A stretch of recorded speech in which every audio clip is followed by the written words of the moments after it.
Nasabat ang mahigit 300,000 pisong halaga ng shabu mula sa isang drug suspect na matagal nang sangkot sa pagbebenta ng ilegal na droga sa Barangay Rizal, La Paz, Iloilo City. Sa bisa ng isang buy-bust operation na isinagawa ng kapulisan, nasabat mula sa sospek ang mahigit 300,000 pisong halaga ng hinihinalang shabu. Magbabalita dyan si Patrolwoman Lynette Sablon. Nasabat ng mga operatiba ng Iloilo City Drug Enforcement Unit ang tinatayang 376,000 pesos na halaga ng hinihinalang shabu sa isang matagumpay na buy-bust operation sa Barangay Rizal, La Paz, Iloilo City nito lamang ika-6 ng Hulyo taong kasalukuyan.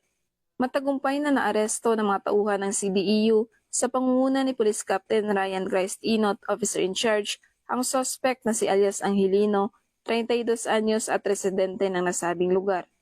Nakumpiska mula sa sospek ang humigit kumulang 52 gramo ng hinihinalang shabu na tinatayang nagkakahalaga ng 376,000 pesos. Maliban sa iligal na droga, nakuha rin mula sa arestado ang buy-bust money at cellphone na posibleng ginagamit sa transaksyon. Dagdag pa ni Police Captain Inot na isang linggong masusing surveillance ang isinagawa sa sospek. Ang matagumpay na operasyon ay resulta ng ulat at pagkikipagtulungan ng mga opisyal ng barangay sa kapulisan. Inilantad sa investigasyon na matagal nang sangkot ang sospek sa pagbebenta ng ilegal na droga sa lugar.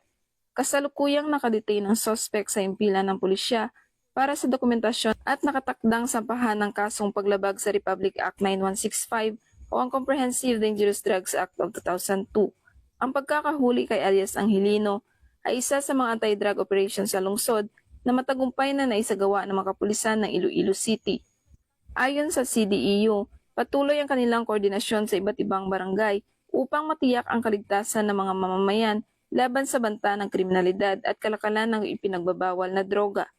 Ang matagumpay na operasyon na ito ay simbolo ng mas pinaigting na kampanya ng PNP laban sa iligal na droga sa ilalim ng pamumuno ni Chief PNP Police General Nicolas D. Torre III sa kanyang direksyon. Mas naging aktibo at disiplinado ang hanay ng kapulisan sa pagpapanatili ng kaayusan sa bawat komunidad dahil sa bagong Pilipinas ang gusto ng pulis, ligtas ka.